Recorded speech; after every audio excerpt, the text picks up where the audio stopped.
Kemuliaan bagi Allah di tempat yang maha tinggi, dan damai sejahtera bagi kami umat-Mu yang berkenan kepadamu. Terima kasih buat Natal, buat kepedulian-Mu atas kami umat manusia, buat kepedulian-Mu atas dunia. Dan terima kasih Tuhan, sebab oleh karena kasih setia-Mu dan anugerah-Mu, Engkau mati di kayu salib menebus dosa kesalahan kami. Kau bangkit dari kematian dan ubahkan hidup setiap kami. Berfirmanlah Tuhan, kami siap untuk mendengarkan suara Tuhan. Firman-Mu itu ya dan amin. Firman-Mu pelita bagi kaki kami serta terang bagi jalan kami. Firman-Mu yang bila kami renungkan akan membuat kami bertindak hati-hati sesuai dengan segala yang tertulis di dalamnya. Sehingga dengan demikian perjalanan kami akan dibuat Tuhan menjadi berhasil, dibuat Tuhan menjadi beruntung. Haleluya. Langit bumi akan segera berlalu, tapi perkataan-Mu tidak mungkin akan berlalu, melainkan kekal sampai selama-lamanya. Berfirmanlah dalam nama di atas segala nama, Tuhan kami Yesus Kristus. Katakan amin. Haleluya. Tetap bangkit berdiri, karena saya ajak saudara baca 2 ayat. Tapi sebelum saudara baca, kita mau berikan tepuk tangan kepada tim yang sudah melayani di stage, Becky and his gang. Mana Becky? Ya, memang rendah hati, jadi dia tidak mau kelihatan menonjol. Dan juga choir kita dari berbagai satelit yang berkumpul, singer juga dari berbagai satelit. Dan juga kita berikan tepuk tangan buat Cik Magda dan her gang also, ketua panitia dan seluruh panitia. Tepuk tangan semuanya buat mereka saudara. Thank you very much. Terima kasih. Ini perayaan Natal yang sebetulnya saya bilang sama mereka, dana yang paling rendah serendah-rendahnya dari Natal-Natal sebelumnya.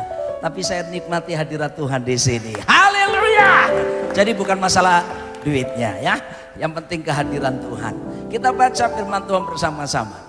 Tolong ditampilkan tema yang diberikan oleh gembala senior kita Pak Timotius Arifin, yang hari ini tidak bisa bersama dengan kita karena perayaan Natal di Denpasar, Bali. Maka saya sebagai salah satu putranya melanjutkan tema yang diberikan The Peacemakers. Kita akan baca dari Yesaya 9 ayat ke-6. 1, 2, 3. Sebab seorang anak telah lahir untuk kita, seorang putra telah diberikan untuk kita. Lambang pemerintahan ada di atas bahunya, dan namanya disebutkan orang Penasehat Ajaib, Allah yang perkasa, Bapa yang kekal, Raja damai. Ayat yang selanjutnya, ayat tema kita The Peacemaker 1, 2, 3. Sebab perkataan mereka tidak ada. Bukan Matius 5. Ini ada yang salah ini ya. Berbahagialah orang yang membawa damai, karena mereka akan disebut anak-anak Allah, gitu ya. Kasih tahu kiri kananmu, salami saudaraku, katakan berbahagialah kamu jadi pembawa damai. Semua tim musik, thank you very much. Silakan ambil tempatnya, duduk di tempatnya masing-masing kecuali Efraim. Stand by, temani saya. Haleluya.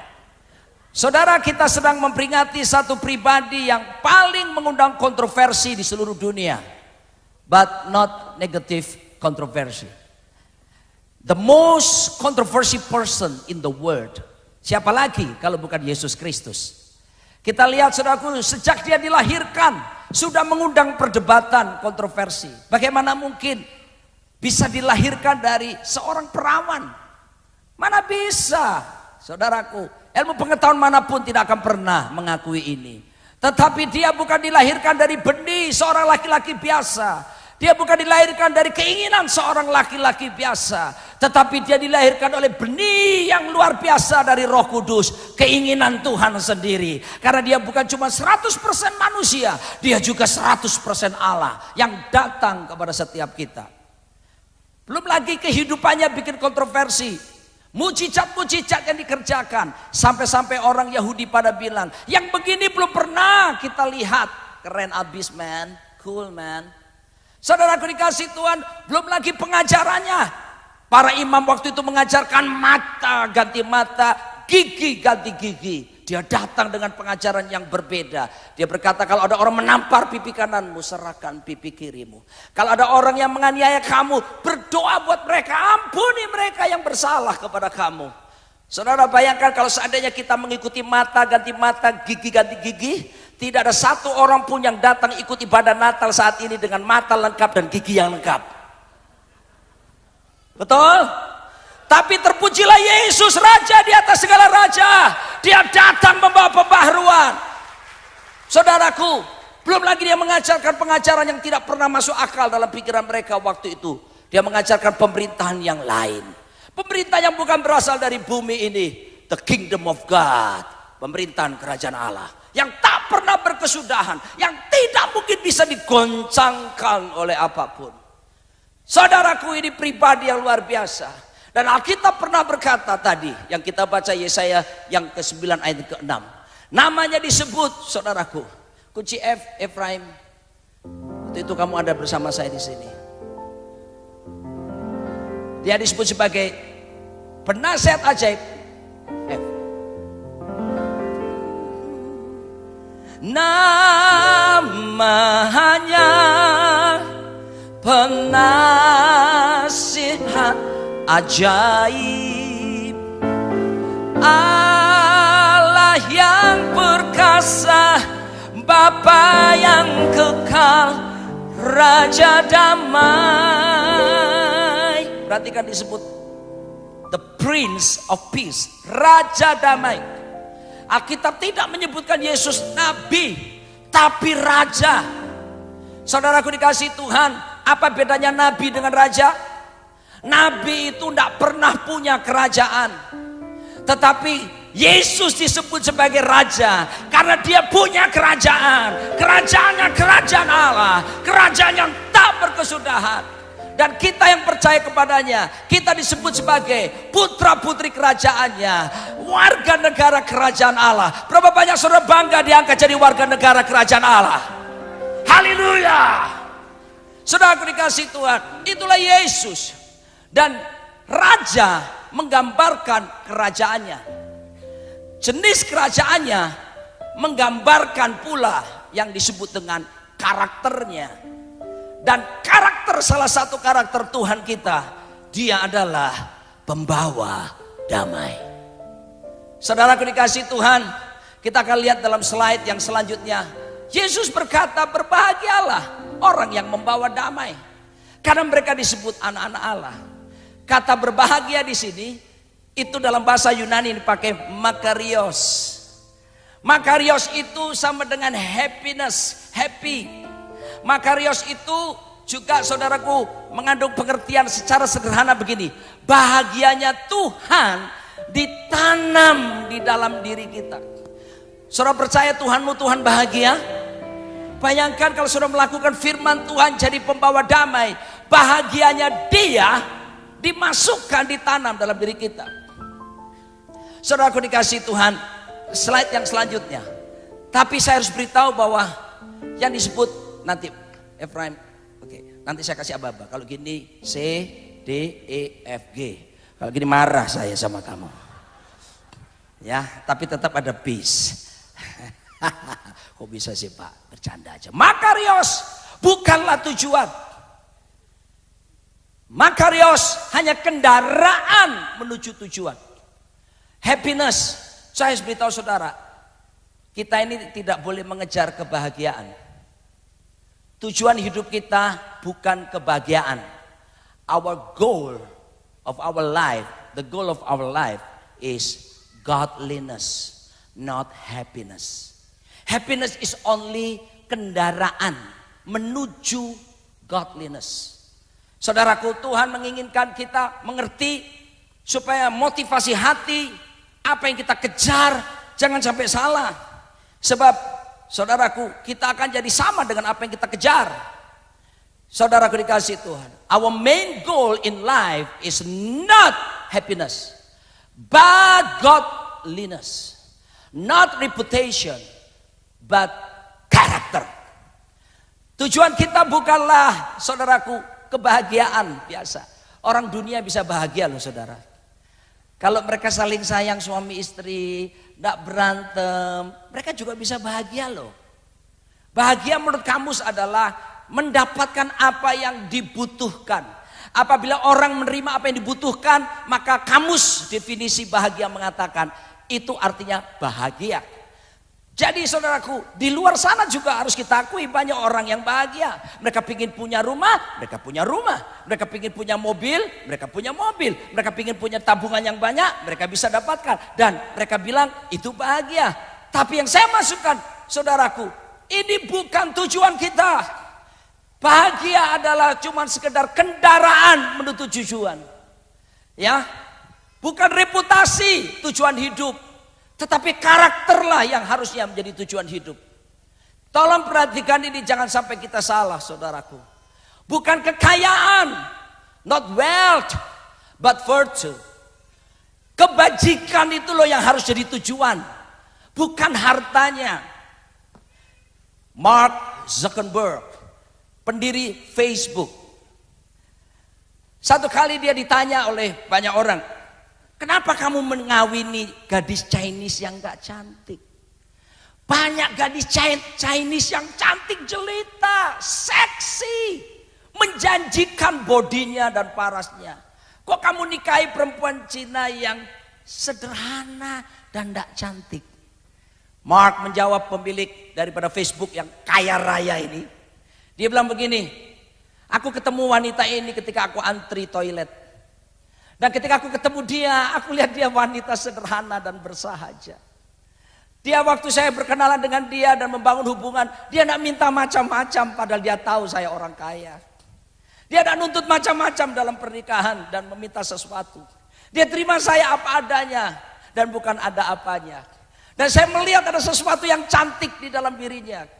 Yaitu inner beauty, karakter, dia bilang saudaraku. Mark ngerti karakter loh saudara. Dan dia bilang saudaraku, saya ini seperti ahli-ahli saham di New York sana.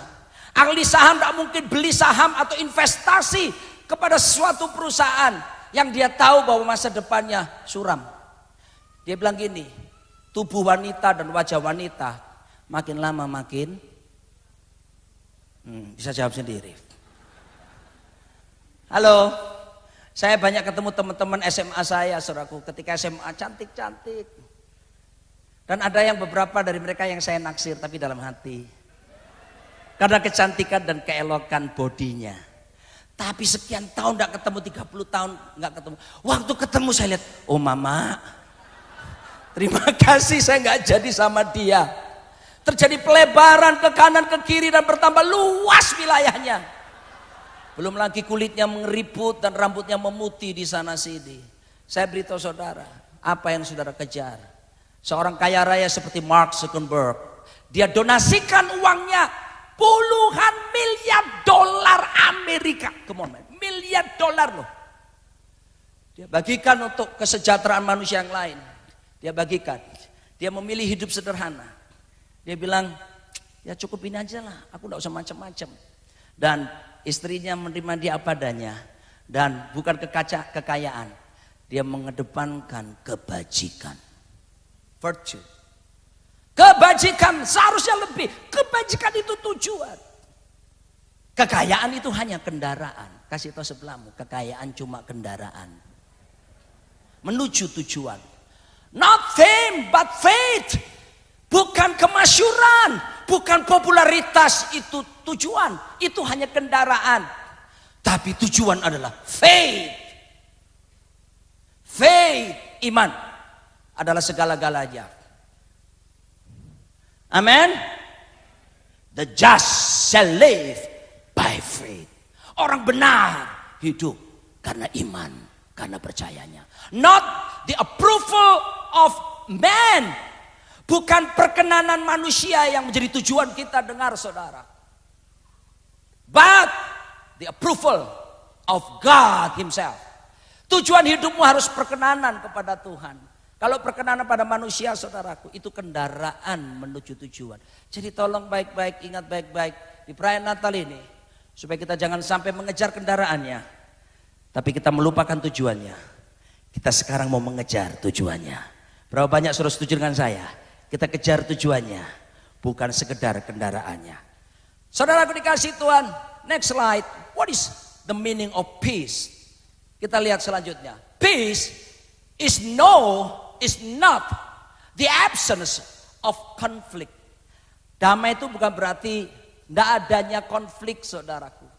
But, ini penting sekali, damai ditandai kalau kehadiran Tuhan, the presence of God. No matter what the conflict. Apapun ada masalah dalam hidup kita. Siapa di sini yang datang tidak pernah punya masalah seumur hidup, tidak ada masalahnya. Angkat tanganmu. Dan kalau ada silakan gantikan posisi berkhotbahnya. Semua kita punya masalah. Tetapi damai bukan karena ketidakadaan masalah. Di tengah masalah tersebut, Efraim. Kita tahu bahwa hadirat Tuhan pasti dinyatakan. Hadirat Tuhan akan membawa kepada kita damai sejahtera. Mungkin kamu hidup sederhana, tapi kalau hadirat Tuhan menguasai hidup, kamu bisa berkata sama-sama saya, to worship you I live, to worship you I live to worship you. Nyanyi lagi, to worship.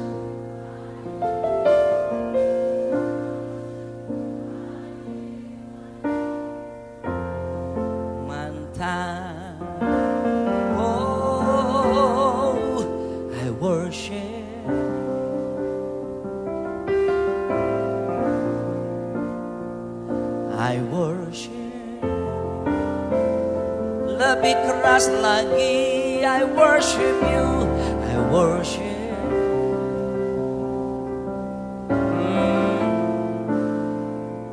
Jesus. Sekarang sambil mengangkat tangan kanan kita, ini katakan bersama, your presence is heaven to me. It's more than enough, Lord, your presence. Your presence. Suami pegang istrimu, istri pegang suamimu. Kasih tahu pasanganmu. One more, yeah, yeah, yeah. Your presence is heaven. Yeah, yeah, yeah, yeah. Your presence is heaven to me.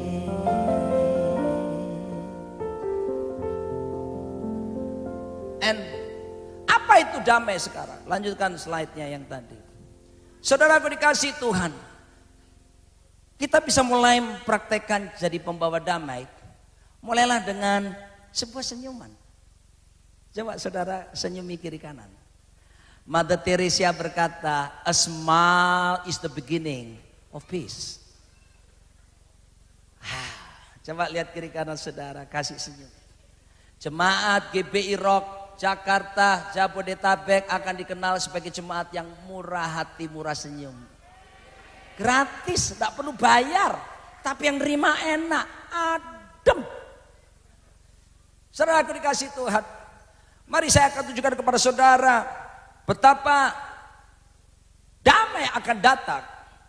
Tidak begitu saja dia akan datang. Pertama, sebelum saya lanjutkan, berapa banyak saudara ingin disebut sebagai pembawa damai? Saudara rindu dalam hidup ini jadi pembawa damai. Yang pertama, untuk bisa menjadi pembawa damai, Anda dan saya harus berdamai lebih dulu dengan Sang Raja Damai. Pastikan hidupmu telah berdamai dengan Bapa Sorgawi. Billy Graham, seorang pengkhotbah terkenal, penginjil terkenal, oleh pelayanannya telah menjangkau 1 miliar manusia. Keren abis.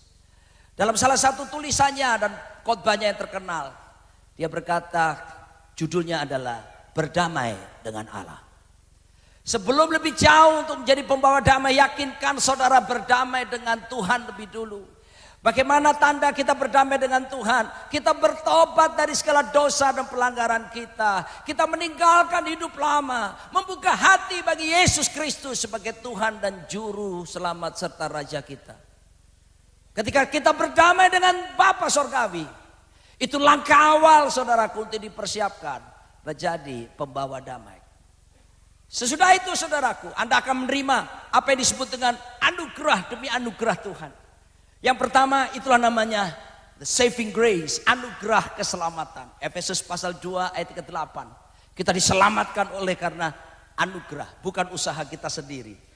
Lalu kedua setelah itu, setelah kita sambut berdamai dengan Bapa, kita akan menerima anugerah yang kedua namanya standing grace, anugerah teguh berdiri. Roma 5 ayat yang kedua membuat kita teguh berdiri. Godaan boleh datang, cobaan boleh datang, tapi oleh anugerahnya, bukan kekuatan kita dimampukan melewati masa-masa sulit itu. Yang ketiga kita akan menerima apa yang disebut dengan serving grace, anugerah melayani. Ibrani 12 ayat yang ke-28. Kita boleh melayani Tuhan. Sebab kalau cuma terima Yesus diselamatkan, tidak terlibat pelayanan. Survei membuktikan 1,5 tahun sesudah orang dibaptis tidak dilibatkan dalam pelayanan di gereja, maka selebihnya itu seumur hidup mereka akan jadi jemaat pasif yang cuma duduk setia tiap minggu datang ke gereja dan tidak pernah terlibat apa-apa.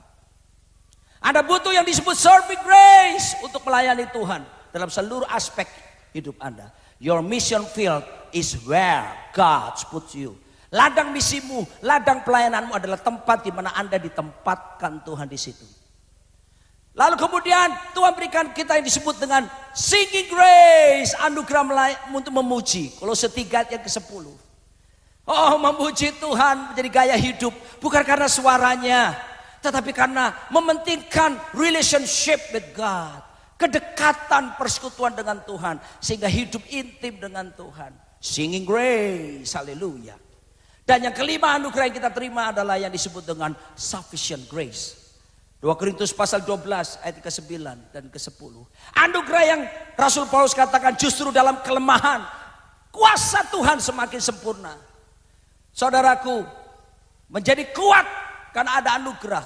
Karena anugerahnya cukup. Berapa banyak saudara ketemu masalah yang pernah mentok. Saudara rasanya mentok deh gue.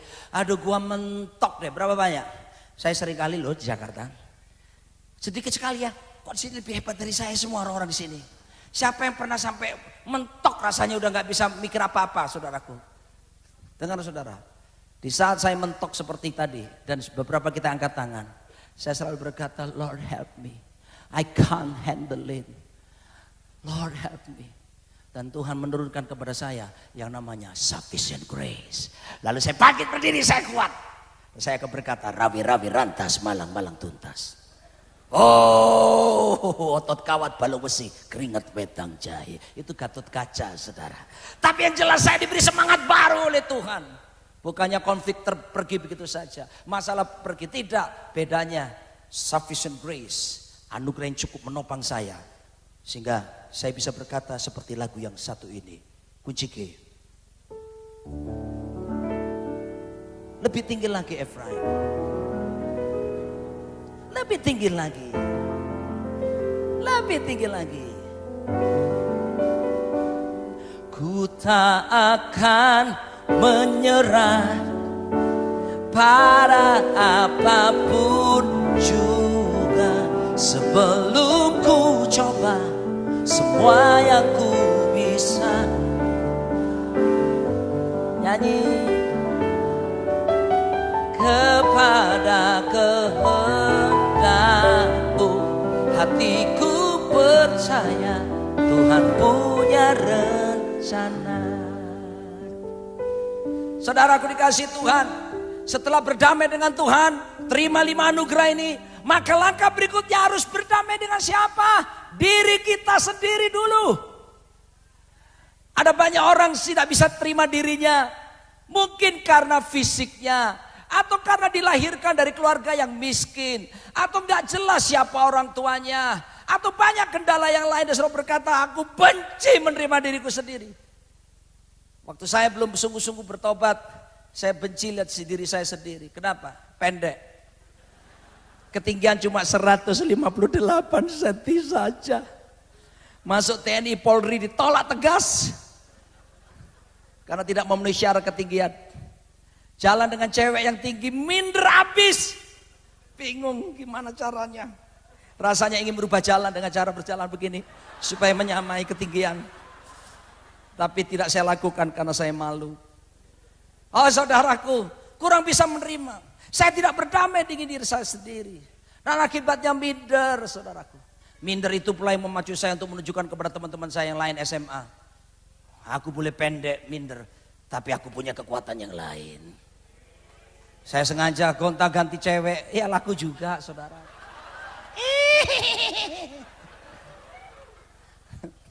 Tapi tidak menyelesaikan karena ini belum beres. Kamu boleh tutupi dengan aksesoris bajumu yang mahal-mahal. Kamu boleh tutupi dengan perhiasanmu yang mahal-mahal. Kamu bisa tutupi dengan senyum-senyum yang kamu buat. Tetapi kalau kamu belum beres berdamai dengan dirimu sendiri, semua yang kamu nyatakan kepalsuan. Sebab itu saudaraku, mari berdamai dengan dirimu. Bersyukurlah kamu istimewa, seharusnya saya berkata dalam 1 Petrus 2. Kunci G, Efraim. Saya ketemu ayat firman Tuhan setelah saya bertobat, 1 Petrus 2 ayat 9 dan 10. Saya lihat siapa diri saya. Alkitab berkata tentang kita, berkata begini.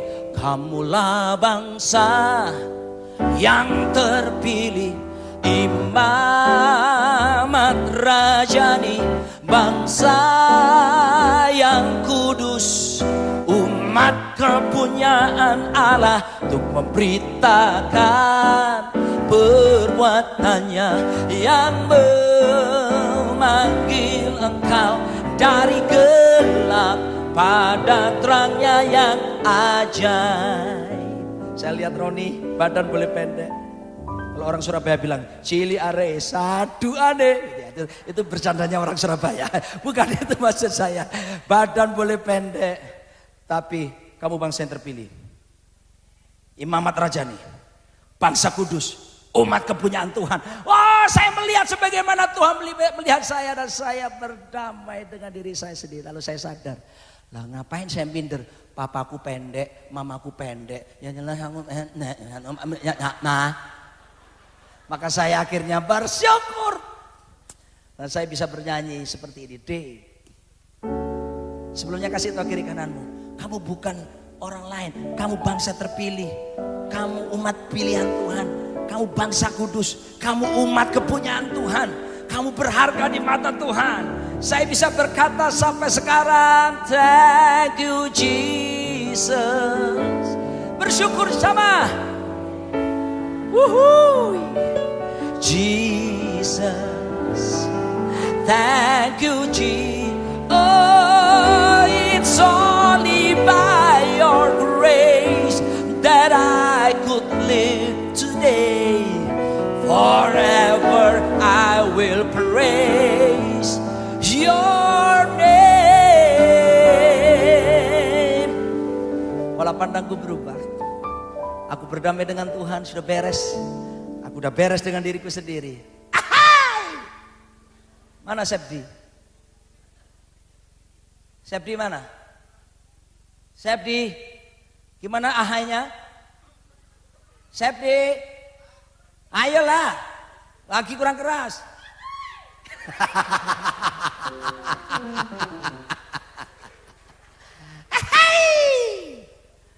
Wow, hidupku berubah. Itu persoalannya di kacamata yang saya pakai. Satu hari saya makan dengan Pak Arifin di rumahnya di Lembah Pujian. Waktu anak-anak makan, saudaraku, ngobrol sama kami berdua, ngobrol, tahu Pak Arifin, Rani, ya Pak, mana kacamataku? Mana kacamata? Nggak tahu saya Pak, Bapak taruh mana? Mana ya? Nggak tahu kacamatanya di sini sih. Saya bilang, Pak, maaf itu Pak. Oh iya ya,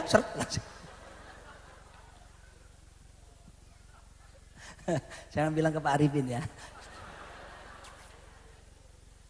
Oh saudaraku, bagaimana kacamata kita memandang kita? Belajar sebagaimana firman Tuhan katakan kepada kita. Lihat, kamu bukan orang biasa. Ketika kamu datang kepada Kristus, kamu ditebus, kamu diubahkan, kamu bangsa terpilih, imamat rajani, umat yang dipilih oleh Tuhan, disucikan, dikuduskan, dibenarkan, dilayakkan. Tepuk tangan buat Raja kita, haleluya. Yeay, jangan minder kulitmu hitam. Yang penting manis, manis. Lihat gembala dari Rock Cipodas, Bapak Origenes, Papua asli. Berdiri dong Pak, berdiri Pak. Papua, la la la la la la. Papua, salah ya, Aqua ya itu ya. Dan Papua dapat istri, Horas Pak, Batak. Mantap. Suruh lihat campuran anaknya, pasti kayak Yahudi. Oh haleluya. Sebab kita harus percaya di dalam Kristus yang lama telah berlalu, yang baru sesungguhnya sudah datang. F. Katakan G tambah panas. Hidupku bukannya aku lagi, tapi Yesus dalamku. Amin. Hidupku bukannya aku lagi, tapi Yesus dalamku lagi. Yesus hidup. Yakinkan dulu. Yesus hidup dalamku. Oh ya, hidupku bukannya aku lagi, tapi Yesus dalamku. Seorang bernama Hitler, ketika dia tidak bisa terima dirinya sendiri, dia dibesarkan dari ayah tirinya, seorang Yahudi. Dan sejak kecil ayah tirinya kurang sayang sama dia karena anak tiri, dan memperlakukan kasar. Karena dia masih kecil, dia tidak bisa balas. Dia berkata, awas satu hari kamu Bapak, aku sekarang masih kecil, tapi tunggu pembalasanku. Dan sejarah mencatat saudara, karena dia tidak pernah berdamai dengan dirinya, dia melakukan tindakan keji yang tercatat dengan jelas di berbagai museum sekarang diabadikan. Pembantaian atas 6 juta orang Yahudi, peristiwa Holocaust. Hanya karena tidak bisa sembuh dengan dirinya sendiri. Belajar siang ini, terima dirimu apa adanya. Bersyukurlah saudara, dalam Kristus saudara sudah berbeda. Pegang dadamu lus-lus begini. Kamu luar biasa dalam Tuhan sayang. Sesudah itu baru melangkah yang berikutnya. Anda akan dipercaya sebagai pembawa damai. Kenapa Tuhan Yesus bilang kamu harus jadi pembawa damai? Bukan karena cuma sekedar kita ini adalah anak-anak Allah. Tetapi saudara lihat, dunia ini sudah terjungkir balik dalam pola pikir mereka. Ada 4 pola pikir, tolong slide, yang sedang dipercaya di seluruh dunia. Dunia semua percaya yang nomor 1 ini. Itulah disebut dengan individualisme. Mereka berkata, paham individualisme berkata, I am God. Aku adalah Tuhan. Aku tetap aku, yang berjalan dengan pikiranku, dengan otakku, aku. Banyak orang individualisnya tinggi, pemujaan pada diri sendiri. Saudaraku dikasih Tuhan, dunia sedang mempercayai ini, sehingga akhirnya mereka berpikir kepentingan mereka sendiri. Tidak ada peduli dengan orang lain. Yang namanya membagi kasih tidak akan pernah saudaraku berpikir untuk kepentingan diri sendiri. Filipi pasal 2 ayat ketiga mengajarkan, hendaklah dalam hidupmu bersama menaruh pikiran dan perasaan seperti yang ada pada Yesus Kristus. Tidak menganggap keserupaan sebagai alam jadi milik yang harus dipertahankan, tapi justru merendahkan diri. Wow, that's a kingdom value. Saudaraku, merendahkan diri itu bukan berarti kekalahan, tapi itu gaya hidup kerajaan Allah. Lawan yang ada di dunia individualisme dengan apa? Kunci F. Banyak nyanyi ya pagi ini. Saya suka cita, haleluya. Kalaupun sedih pun saya menyanyi terus kok. Tanya istri saya. Rumah kami penuh nyanyian. Melayani lebih sungguh semuanya. Oh Tuhan, Siap ya 2016 ya, jangan dari jemaat biasa saja ya. Mulai terlibat melayani dalam bidang apapun. Tuhan lebih dulu melayani kepadaku, melayani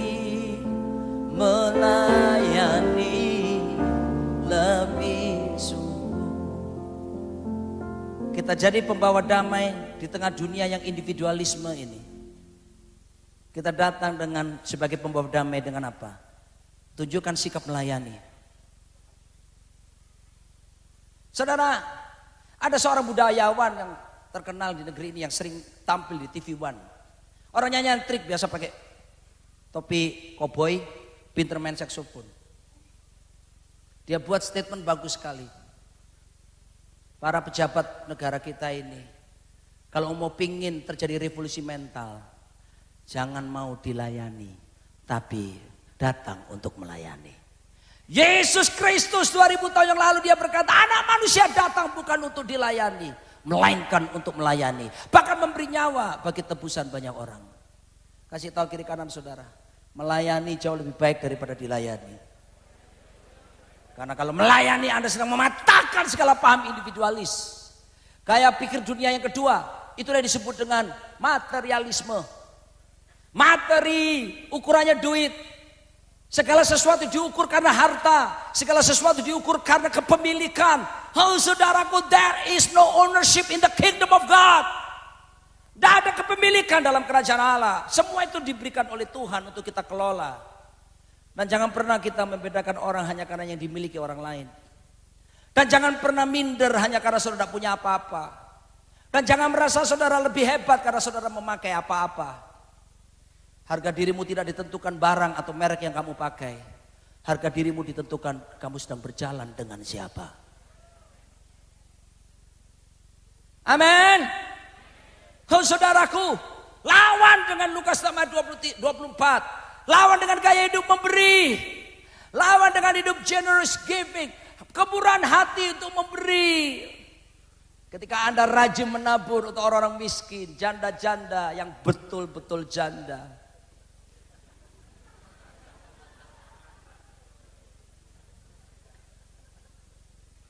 Maka Anda sedang mematahkan segala roh materialis. Saya kagum sama Mark tadi saudara. Mobilnya cuma 3. Itu pun mobil yang sederhana-sederhana. Yang harganya tidak lebih dari 20.000 US dollar per biji. Terus kemana-mana cuma pakai t-shirt warna yang abu-abu itu ya. Dia ditanya gini, loh kamu gak punya pakaian lain tak? Enggak, aku punya. Dia bilang. Tapi kalau aku beli selalu aku beli yang sama. Karena dia sadar kalau dia mati, dia enggak bawa semuanya.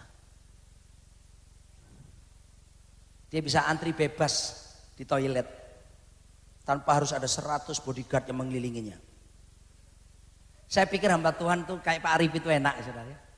Kemana-mana jalan sendiri sama istrinya. Sementara yang lain suka dikawal saudara. Bayangin kalau saya masuk ruangan ini panitia gini-gini. Saudara pasti geli. Kasihan Roni kecil. Enggak perlu.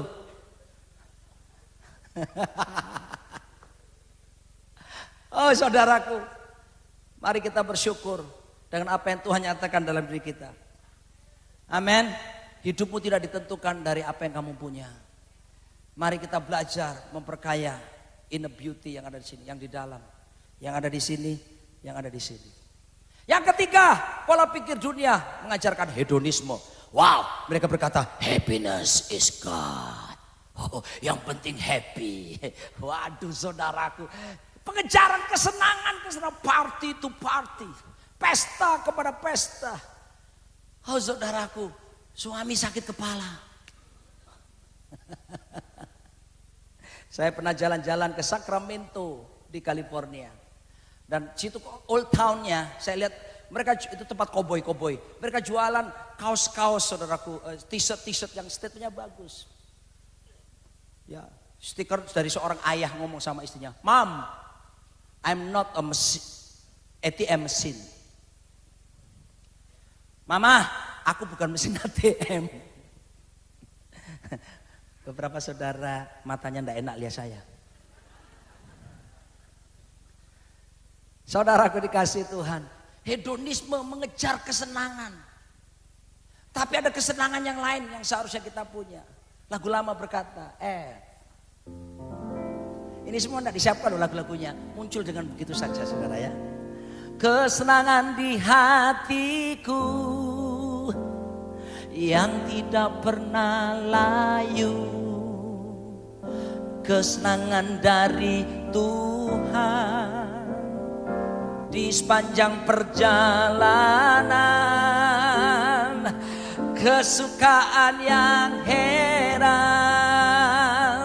yang Tuhan selalu berikan. Sekarang ku nyanyi buat Yesus Rajaku, haleluya.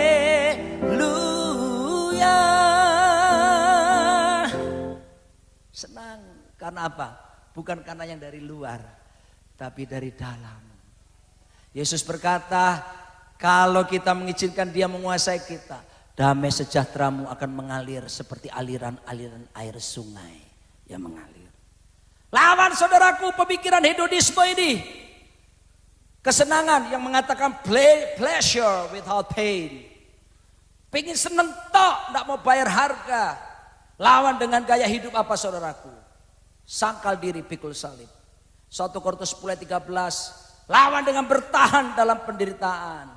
Kata setia, kesetiaan dalam bahasa Inggris bagus. Long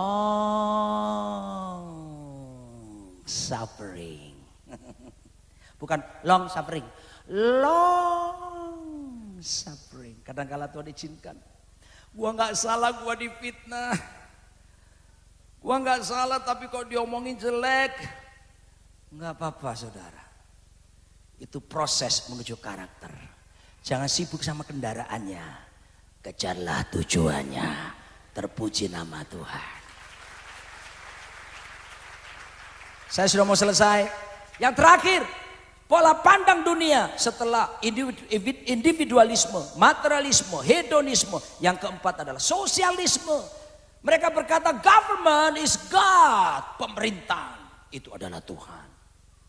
Filipi pasal 2 ayat 10-11 itu cara melawan mereka. Membawa damai kepada mereka. Ini lawan di sini bukan berarti lawan orangnya ya. Lawan pengajaran mereka. Lawan gaya hidup mereka. Pakai apa saudaraku? Firman Tuhan.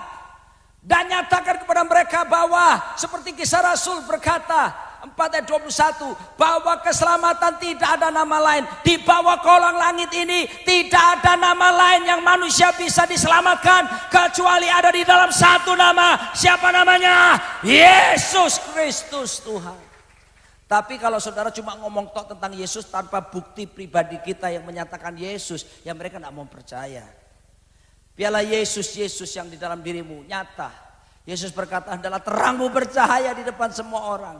Dan mereka melihat perbuatanmu dan memuliakan Bapa di sorga. Oh saudaraku dikasih Tuhan, Anda bisa jadi pembawa damai dalam dunia yang seperti itu. Wow, luar biasa. Nah saya akan tutup dengan satu ayat yang saya percaya mungkin kalau saudara baca ini paradoks sekali. Rasanya berlawanan dengan perkataan Yesus Matius 5 ayat yang ke-9. Sebab Yesus berkata dalam sisi yang lain tentang damai itu. Dia berkata dalam Matius pasal 10 ayat 34. Dia bicara soal pedang. What? A sword? Pedang? Kita lihat. Tolong slide. Matius pasal 10 ayat yang ke-34. Kalau udah ketemu saya baca. Don't worry, be happy. Semua ada di sini. Oh sudah. Saya kurang setia pakai kacamata. Jadi kalau pakai kacamata lama-lama itu rasanya nggak enak tampil apa adanya gini. Cile, cie. Kita baca sama-sama ya. Terima kasih Cik Juli. Jauh-jauh dibawain dari Sydney, Australia. Jangan, baca 1, 2, 3. Jangan kamu menyangka bahwa aku datang untuk membawa damai di atas bumi. Aku datang bukan untuk membawa damai, melainkan pedang. What? Heh? Kok bisa begini sih? Membawa damai. Katanya tadi suruh jadi pembawa damai. Sekarang dia bilang dia bukan datang untuk membawa damai, bahkan pedang. Jangan salah sangka saudaraku. Yesus sedang menunjukkan kepada kita pedang yang dimaksud bukan pedang biasa. Kenapa? Yesus gak suka pedang biasa. Ketika Yesus ditangkap dan murid-muridnya, waktu peristiwa Yesus ditangkap di Matius 26 di Taman Getsemani, salah satu muridnya saudaraku ngambil pedang, yes! Keluar saulinnya, siang-siang, toliong to. Lalu dia, orang Manado bilang dia bageno, dia potong, sebetulnya maksudnya lehernya. Tapi orang itu ngeles gini, kena telinganya, terus putus. Berdarah-darah, Yesus tegur murid itu. Dan dia pegang kuping itu, dia kembalikan telinga yang sudah jatuh itu. Kembali seperti semula. Saudara, kalau bukan Tuhan tak akan pernah bisa melakukan seperti ini. Tuhan gak suka pedang yang itu. Yang lain sana memang suka, tapi Tuhan kita enggak. Yang dimaksud pedang Tuhan di sini beda. Ayat selanjutnya kita baca sama-sama supaya saudara ngerti pedang buat kita itu apa. 1, 2, 3 Efesus 6:17. Dan terimalah ketopong keselamatan dan pedang roh, yaitu firman Tuhan. Firman Tuhan itulah pedang kita. Katakan amin. Saudaraku, berbeda dengan dunia bukan? Satu kali saudaraku, ada 2 hamba Tuhan lulus sekolah Alkitab sama-sama. 2 orang Manado. Kong dorang baku dapa, sulamannya baku dapa, dong reuni dong. Lalu kemudian, ngana pergi pelayanan kita pergi gereja tapi gereja banyak setan. Yang betul ngana ini, ngana dulu kan sekolah Alkitab jago usir-usir setan. So itu kita panggil pangana, ngana pesi urapan ada di situ. Oh yaudah, mari kita pergi. Pergilah ke kotanya pelayanan di gerejanya. Dia nggak mau tidur di kamar lain, tidur di ruangan gereja yang gede. Katanya setannya justru di gedung gereja. Betul saudaraku, jam 2 dini hari. Semua lagi gelap saudaraku. Dia dengar suara.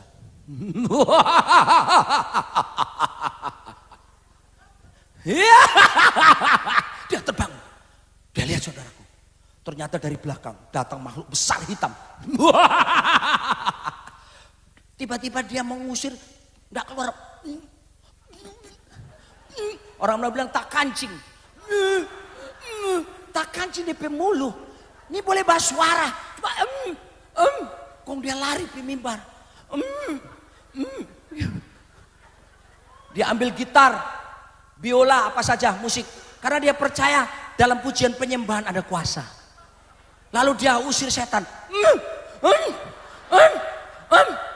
Dia lempar gitar ini kepada setan itu. Piu! Diles sama dia gini. Nggak kena. Lalu kemudian pecah gitarnya. Dia, apa ini? Apa yang harus lakukan? Dia, dia di mimbar ada Alkitab. Diambil Alkitab. Dia pegang gini. Dia tahu pedang roh. Firman. Berkuasa.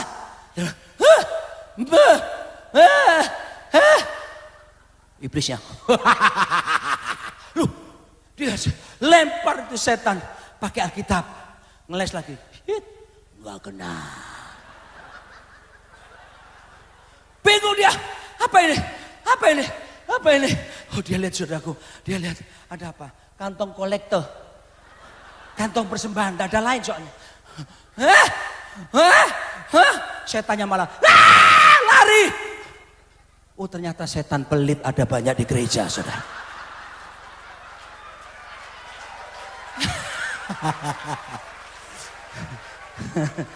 Takutnya sama kantong persembahan.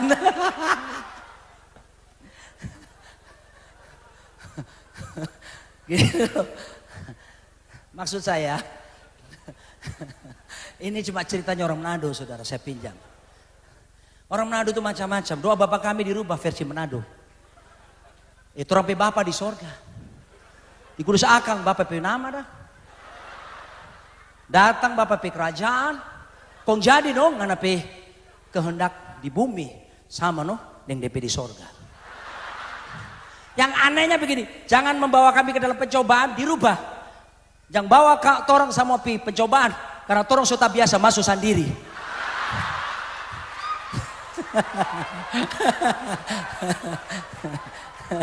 Aduh, enggak semua orang Manado begitu. Mita itu lain ya. Morin beda. Kalau Morin punya cerita yang lain. Satu kali saya kenalkan dengan seorang pria. Supaya waktu itu masih single. Morin, bagaimana? Ngana mau dengan dia? Pak Roni, memang Tuhan itu Tuhan yang lihat hati. Mar bagaimanapun manusia masih lihat rupa. Lalu saya tidak jadi teruskan, saudara. Dan sekarang dia dapatkan seorang laki-laki, Charles Bronson. Saya punya bodyguard, saudaraku. Saya panggil, kamu kesini sebentar. Come on, Charles, please come forward. Ini bodyguard saya, saudara. Setiap menemani saya pelayanan di KGC. Kalau ada yang macam-macam saya panggil, Charles. Aman dalam pelukan Charles. Terima kasih ya. Haleluya. Pak Abun kalah gede. Jangan macam-macam sama saya ya. Ini bercanda saudara. Tapi saya akan tunjukkan kepada saudaraku dikasih Tuhan. Pedang tidak akan menyelesaikan. Pedang yang dimaksud Yesus. Firman Tuhan. Ayat terakhir. Janji ayat terakhir. Oh haleluya. Ya, sudah lapar ya? Lapar firman Tuhan. Mantap. Kita lihat Ibrani pasal 4 ayat ke-12. Kita ini lengkap saudaraku. Ada Batak, ada Manado, ada Jawa, ada Papua, Chinese banyak sekali. Ada yang Belanda. Coba lihat. Ada seorang aktor dari negeri Belanda di belakang sana yang tinggi. Tolong lemparkan tangan Pak Raymond Sadab. Jangan main-main saudara ya. Lengkaplah sudah kita. Wow, luar biasa. Ya, kita baca ayat ini, satu ayat terakhir. Semua membaca karena saya mau masuk membawa saudara seperti Pak Arifin kasih tema 2016, the year of new dimension. Dimensions, bukan cuma dimension ya. Dimensi. Kita baca Ibrani 4 ayat 12 dan 13. Bersuara. Tapi saya mau kita membacanya sambil bangkit berdiri. Supaya saudara tahu saya memang betul-betul akan selesai. Haleluya. 1, 2, 3. Sebab firman Allah hidup dan kuat. Dan lebih tajam dari pedang bermata dua manapun.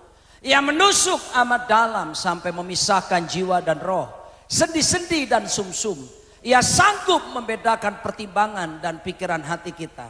Dan tidak ada suatu makhluk pun yang tersembunyi di hadapannya. Sebab segala sesuatu telanjang dan terbuka di depan mata dia. Yang kepadanya kita harus memberikan pertanggungjawaban. Dengar saudara. Pedang yang dimaksud adalah firman Tuhan. Yang memisahkan sendi-sendi sumsum. Saking tajamnya sendi sama sumsum dipisahkan. Saking tajamnya pikiran dan pertimbangan hati pun bisa dipisahkan. Saking tajamnya jiwa dan roh pun bisa dipisahkan. Sebab itu saya dengar saudara, saya beritahu pada saudara, damai sejati. Dan kita akan jadi pembawa damai apabila kita mau mengizinkan firman Tuhan, pedang roh menguasai hidup kita. Dan kita takluk setakluk-takluknya dengan keputusan firman Tuhan. Apapun di dalam hidup kita, maka damai sejahtera Allah yang melampaui segala akal akan memelihara hati dan pikiranmu di dalam Kristus Yesus. Berapa banyak saudara berkata, firman-Mu berkuasa atasku Tuhan. Tuntun saya oleh karena firman-Mu. So, tanpa firman, hati-hati saudara. Pengajaran macam-macam sekarang sudah muncul di mana-mana. Berlebih-lebihan. Tapi kita harus kembali kepada firman supaya kita tidak disesatkan. Sebab kalau tidak, selain penyesatan terjadi seperti yang Pak Arifin ingatkan tadi dalam pesan Natal. Maka yang berikutnya saudaraku, bukan cuma penyesatan, tapi gaya hidup agamawi akan dipertontonkan dari waktu ke waktu. Statement yang selanjutnya, tolong disajikan.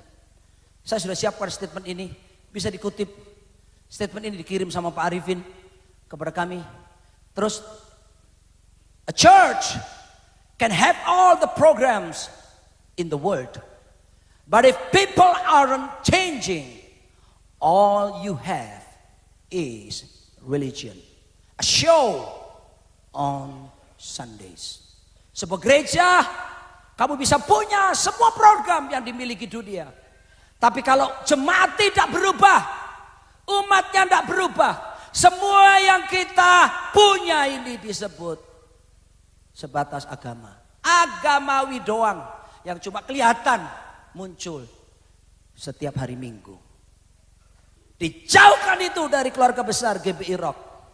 Kasih tahu kiri kananmu, dijauhkan roh agamawi dari kita. Dalam nama Yesus kita tidak akan beri tempat roh agamawi. Kita mau tunduk total kepada firman.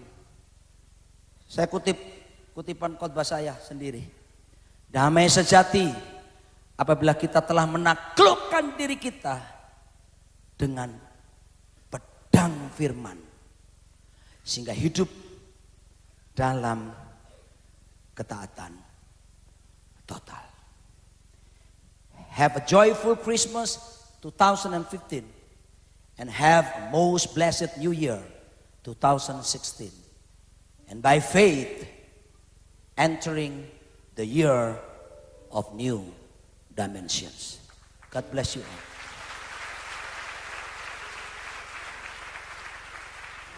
Kita berdoa, jangan keluar dulu karena sebentar ini kita akan ada candlelight service. Bukan tradisi ya, ada makna di dalamnya yang akan kita buat komitmen bersama untuk 2016. Kunci G. Engkaulah Tuhan. Benar Tuhan, Engkaulah, biar pedang rohmu berdaulat. Apa yang kau katakan lewat firman-Mu kami akan taati.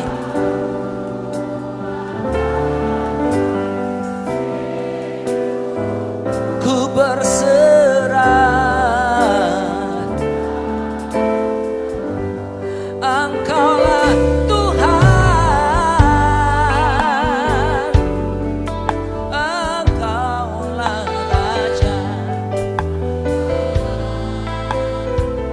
berdoa sebelum candlelight.